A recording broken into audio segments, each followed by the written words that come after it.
Everyone, this is Afsheen. So welcome back to another video. బీటెక్లో branches ఎలా ఇస్తారు? So ఇది వచ్చేసి చాలామంది చాలా అడుగుతున్నారనమాట. సో ఇక్కడ బీటెక్లో బ్రాంచెస్ ఇచ్చేది అయితే ఒకే ఒక్క ప్రాసెస్ ఉంటుంది. It is based upon your rank అనేది మీ CGPA బేస్ మీద ఇస్తారనమాట. అంటే ఇప్పుడు మీరు PUC 1లో PUC 2లో ఎగ్జామ్స్ ఏదైతే రాశారో సెమ్స్, ఈ 2 సెమ్స్లో వచ్చిన మార్క్స్ని బట్టి మీ 1100 స్టూడెంట్స్ మొత్తం అందరికీ ఒక ర్యాంక్ అయితే ఇస్తారనమాట. సో లైక్ 1, 2, 3 అలా 1100 దాకా అందరు స్టూడెంట్స్కి ఒక్క ర్యాంక్ అయితే ఇస్తారనమాట.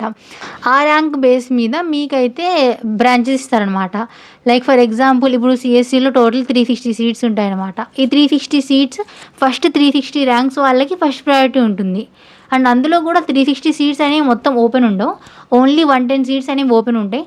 సో ఫస్ట్ 110 ర్యాంక్ వచ్చిన వాళ్ళకి ఈ CSC సీట్స్ అనేవి ఇస్తారనమాట.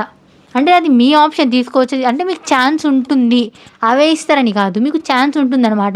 లైక్ మీకు ఒకవేళ ర్యాంక్ 200 లోపలైతే వచ్చిందనుకోండి, then you will be able to choose any branch that you want. ఒకవేళ మీ ర్యాంక్ 500 దాటుంటే మీకు CSC అండ్ ECE రావడం అయితే కష్టం అనమాట. ఎందుకంటే most of the people are opting CSC and ECE nowadays. So మిగతా బ్రాంచెస్ అయితే మీకు లైక్ ఈజీగానే దొరుకుతాయి అన్నమాట. కానీ మీకు ఒకవేళ మీరు మీ ఓన్గా చూస్ చేసుకోవాలి బ్రాంచ్ అనుకుంటే, మీకై ఆప్షన్ ఉండాలి అనుకుంటే 200కి లోపలైతే ర్యాంక్ రావాలన్నమాట. Then it will be better for you to choose. Like మీకు మీ ఓన్గా చూస్ చేసుకోవచ్చు.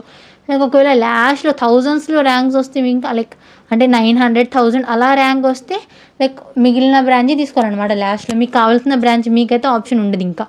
సో నేనైతే ఇప్పుడు స్క్రీన్ మీద మీకు ప్రతి క్యాస్ట్కి పర్ బ్రాంచ్ ఎన్ని సీట్స్ అవైలబుల్ ఉన్నాయని చెప్పేది అయితే చూపిస్తున్నాను చూడండి. అండ్ ఆల్సో ఓపెన్ కేటగిరీలో ఎన్ని ఉన్నాయని చెప్పేది అయితే కనిపిస్తుంది మీకు మొత్తం అంతా స్క్రీన్ మీద. ఒకసారి దీన్ని రిఫరెన్స్గా తీసుకోండి. అండ్ ఒకవేళ మీరు PUCలో ఉంటే మీ CGPA ఎంతో కామెంట్ సెక్షన్లో కామెంట్ చేయడం మర్చిపోకండి. So thank you for watching. Bye bye.